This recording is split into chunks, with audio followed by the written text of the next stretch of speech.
और ये रेवेन्यू का सब्जेक्ट है, एसेट का है, एसेट मैनेजमेंट के अच्छे लोग आएंगे तो लॉन्ग टर्म फायदा ही होने वाला है। क्योंकि अच्छे लोग अगर बोर्ड में होंगे तो जो रेवेन्यू के साथ जिसका नॉलेज रखते हैं तो अल्टीमेटली वो उसकी प्रॉपर्टी बढ़ेगी, रेवेन्यू इनकम बढ़ेगी तो फायदा किसको होगा?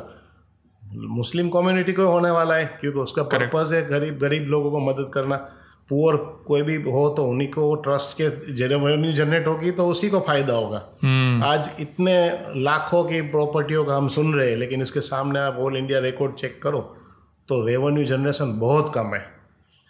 हमारे गुजरात में हमारे 11,000 ट्रस्ट है, उसका उन लोगों के पास रेवेन्यू जनरेट होता है जो हमारे पास डेटा आता है तो कुछ नहीं है। मतलब कि ना कोई लीज रूल को फॉलो करता है।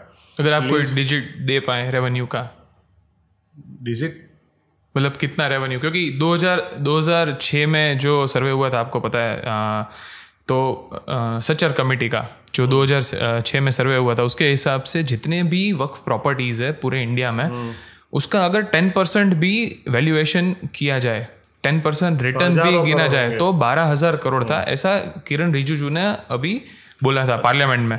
उसके सामने जो रेवेन्यू जनरेशन मिला है वो 163 करोड़ ही है सिर्फ। बात है तो वही मैं कहाँ जाता है पैसा? वही तो हम भी बोल रहे हैं, कहाँ जाता है पैसा?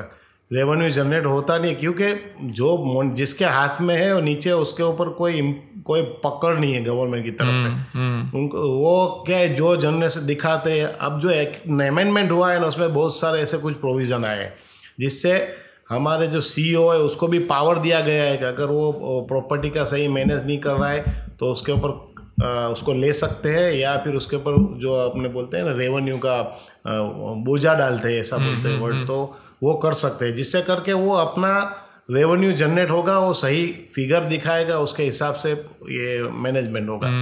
और लीज रूल जो है, लीज रूल का बहुत से जगह पे पालन नहीं कर रहे लोग, इसीलिए लीज रूल के हिसाब से नहीं आता है। और ट्रस्टीज खुद होते हैं, वो खुद ही प्रॉपर्टी अपने नाम पे, अपने भाई बहनों के नाम पे लीज पे ले लेते हैं, तो वो एज पर एक्ट गलत है। तो बहुत सारे लूपहोल से सुधारने की इसको ज़रूरत है और एक ईमानदार कोशिश है गवर्नमेंट की तरफ से, और उसको ना के मुस्लिम या नॉन मुस्लिम के उसमें डाल के कुछ अच्छा हो रहा है, अच्छी नीयत से हो रहा है। और 75 साल तो अपोजिशन पार्टी को मिले हैं। अगर 75 साल में आप लोगों ने कुछ नहीं कर पाए, अगर ये वक़्फ़ के लिए अच्छा और को मुस्लिम कम्युनिटी की भलाई के लिए, अब कुछ अच्छा हो रहा है तो उसको क्रिटिसाइज़ करके लोगों को इसके खिलाफ भड़काना, लोगों को रोड पे लाना, ऐसी बात करना, वो सब गलत है। क्योंकि एक कायदा बना है और उसके अंदर कायदे का इम्प्लीमेंटेशन सही तरह से होगा तो इसका 100% मुझे कॉन्फिडेंस है कि इसका फ़ायदा होगा और कम्युनिटी को ही फ़ायदा होगा।